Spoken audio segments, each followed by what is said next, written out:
Meantime, President Biden is visiting Maine for the first time since he won the White House. He plans on highlighting his economic agenda in a speech at a textile factory. And this comes one day after new data showed the economy grew almost 2.5% in the second quarter. CBS News Chief White House correspondent Nancy Cordes is standing by and joining us now to talk a little bit about this. So what more can you tell us about Biden's plan when he visits Maine? It's his first visit to Maine, actually, Anne Marie, and he's going to be stopping at a textile factory in Maine, all part of his Made in America push. This is a factory that makes fire-retardant fabrics that they sell to 30 other countries.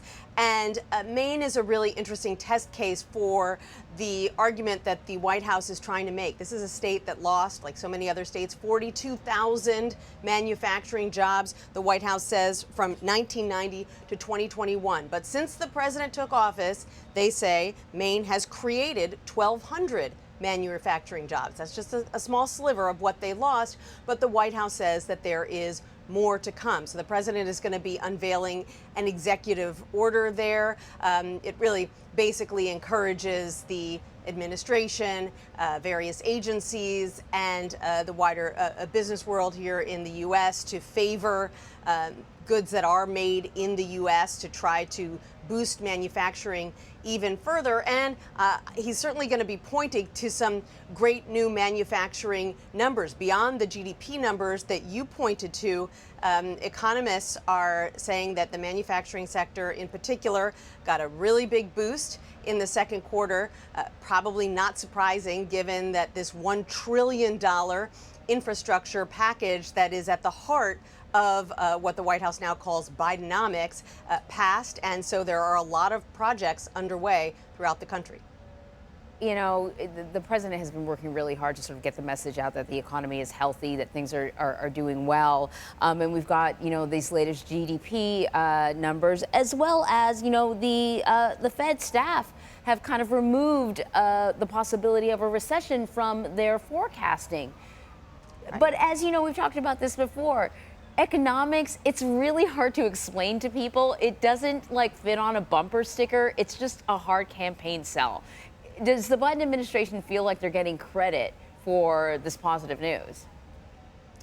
Well, certainly there are some articles that are starting to be written in the press where you have you know, Wall Street giving the Biden administration credit to some degree. In fact, Morgan Stanley put out this report that said that they believe that the economy is, you know, steering clear of a recession, is going to have more than a soft landing. It's actually experiencing something of a boom, and they credited again the infrastructure law. We're also starting to see, interestingly, for the first time, Anne Marie, consumer sentiment turning around. We've talked so many times about the fact that even though prices are coming down, even though the job market is booming, people still feel pretty bad about the economy and therefore feel pretty bad about the way that the president is handling it. But we got our first glimpse at a possible turnaround in new figures from the University of Michigan that found that consumer sentiment took a 13% hike